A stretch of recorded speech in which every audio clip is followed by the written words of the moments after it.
먼저 대한민국 태극전사들에게 박수를 보내드리고 싶습니다.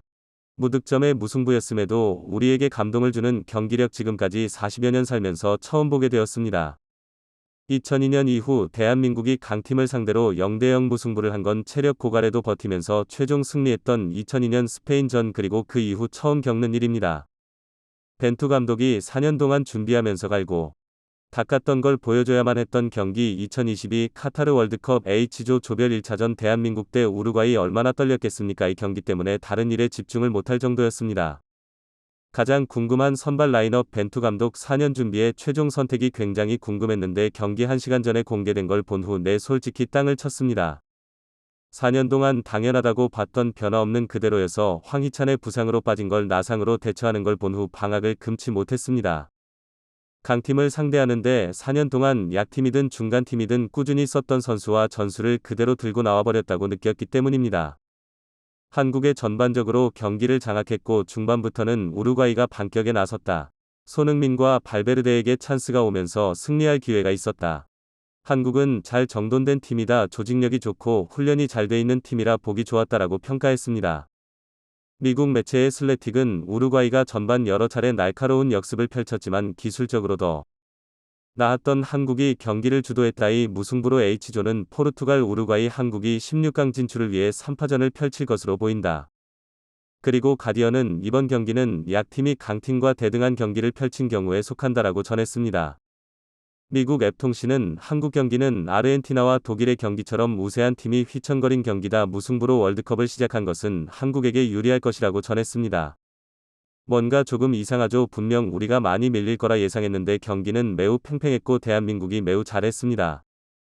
그래서 혹시 우루과이의 작전 실패였나 하는 생각도 했는데 말베르데의 인터뷰를 통해 확실히 한국이 매우 강했다는 것을 알 수 있었습니다. 치열한 경기였다. 전반전 한국이 굉장히 잘했다. 전반전에 볼을 뺏어오는데 어려움을 많이 겪었다.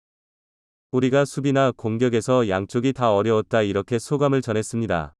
발베르데 중거리 슛이 골대 맞은 건 정말 위협적이긴 했죠. 포르투갈한테 꼭 그렇게 해라네. 한국은 이제 기대감에 찬 채 가나를 상대하게 됩니다. 기억해야 할 것은 한국은 단 한 번도 두 번째 경기에서 승리해본 적이 없다는 것입니다. 특히 94년 볼리비 전기를 철석의 재물이라 했지만 황당 플레이들로 졸전 0대0 무승부를 기록했죠. 이번엔 더 침착하면서 우루과이 경기처럼 박지성 말대로 슈팅을 아끼지 말고 꼭 가나를 부숴버리길 바라보겠습니다. 후반 마지막에 결정적인 회심의 중거리 슛이 덜 감긴 게 너무 아쉬웠습니다. 설마 손흥민 까는 인간들은 없겠죠. 손흥민은 인터뷰를 하면서도 만감이 교차했는지 눈시울을 붉히기도 했습니다. 출전해 준 것만으로도 대한민국이 빚을 진 거죠. 이 정도 경기력에서 손흥민과 황의조가 100% 상태였다면 진짜 무조건 승리했을 듯합니다. 모든 선수가 칭찬받아 마땅한 경기였습니다. 그리고 또 한 명의 선수를 소개하지 않을 수 없죠. 솔직히 기대하지 않았습니다.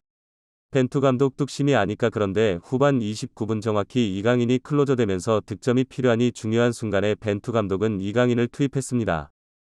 그동안 벤투 감독에게 외면당했던 이강인이 엔트리 숫자가 늘려서 그냥 데려온 줄 알았는데 패색이 짙어질 때나 투입시키려나 했는데 이강인을 이 상황에서 조커로 투입시켰습니다.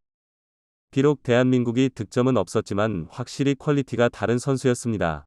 패스 하나하나가 기회를 만들어 주었고 특히 들어가자마자 지체 없이 중거리 슛을 시도하면서 한국 득점 기회도 만들어냈습니다. 벤투 감독은 이강인만을 콕 집어서 얘기하는 걸거리했지만 이강인은 빠르게 치고 나가는 능력이 좋다.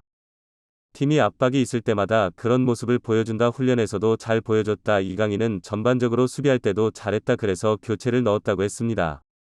이 정도면 다음 경기 선발 출전도 가능할 정도죠. 조규성, 손준호도 후반 투입되어서 충분히 제 역할을 해주었습니다. 이 경기를 아쉽게 만든 건 딱 한 사람입니다.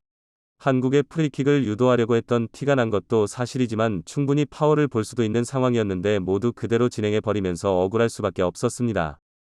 이런 경기에서 세트피스가 가장 중요하다고 했는데 코너킥 3번 외에는 그런 기회를 만들지 못했다는 것입니다. 이 경기는 0대0 무승부일 뿐만 아니라 점유율도 거의 5대5로 끝이 났고 이번 대회에서 전반전 추가 시간이 가장 짧은 기록인 1분만 주어지기도 할 만큼 경기 자체가 서로를 존중하듯 매우 깔끔했습니다.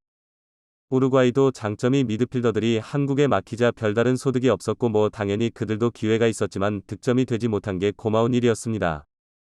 BBC는 한국과 우루과이가 재미있는 무승부를 거뒀다. 여러 기회가 있었지만 득점이 나오지 않았다. 감사합니다.